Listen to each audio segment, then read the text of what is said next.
Before the story goes anywhere, before a single judgment forms in your mind, pause for just one moment.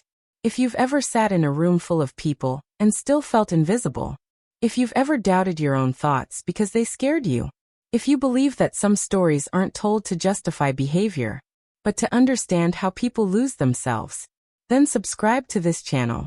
Because this is not entertainment. This is not drama. This is a confession. And once you hear it, you don't get to unhear it. They never warn you about the dangerous moments in life.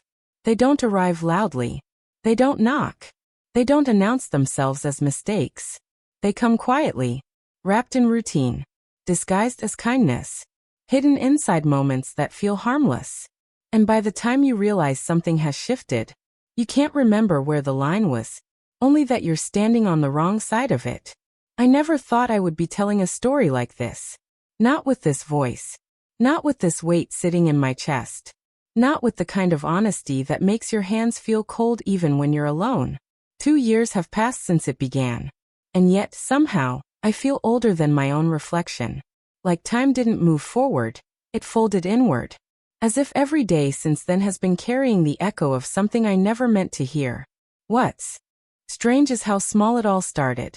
So small that even now, saying it out loud feels almost embarrassing. A sore muscle.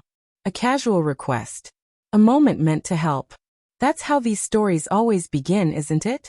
Not with desire. Not with intention. But with vulnerability. The cruelest kind of loneliness doesn't come from being alone. It comes from being unnoticed. From sharing a bed with someone who no longer reaches for you. From speaking and realizing your words don't land anywhere. From smiling out of habit, because silence has become easier than disappointment. I had been married for 12 years. 12 years of shared meals. Shared bills. Shared last names. And somewhere along the way, we stopped sharing ourselves.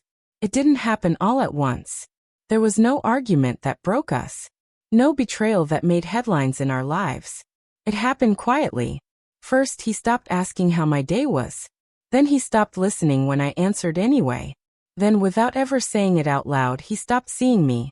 He was always tired. Always working. Always mentally somewhere else.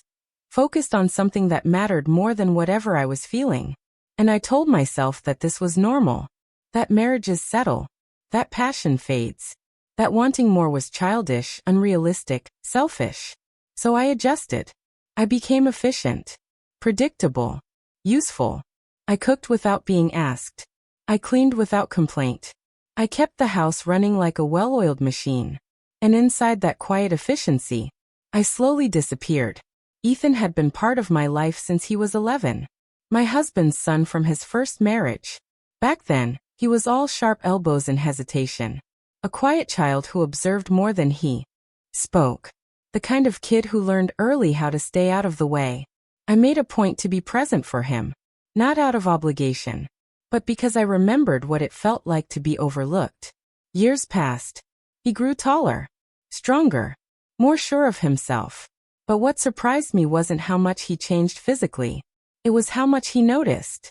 Small things. The kind most people miss.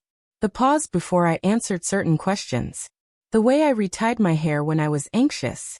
How I lingered at the sink late at night, pretending to clean dishes that were already spotless. He never commented on it. Never pointed it out. Never made it awkward. He just noticed. And when you've gone unseen for long enough, being noticed doesn't feel like temptation. It feels like relief. The day everything shifted didn't feel dramatic. There was no music. No warning. No sense that this moment would matter later. He came home from soccer practice, wincing slightly, trying to hide it. Just a small twist, he said. Nothing serious. He asked if we had anything for the pain. So I did what any caregiver would do. I offered help. I grabbed the lotion. I told him to sit down. There was nothing inappropriate in the gesture. Nothing planned. Nothing intentional. But when my hands rested on his shoulders, something inside me hesitated. Not because it felt wrong, but because it felt human. Warmth. Presence. Connection.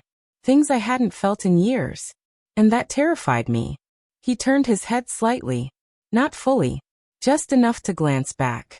And in a voice so quiet it barely existed, he said something that froze the room.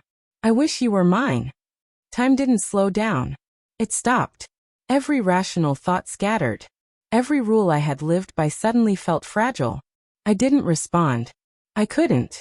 Because in that moment, I wasn't confronting him. I was confronting myself. The part of me that felt seen. The part of me that felt chosen.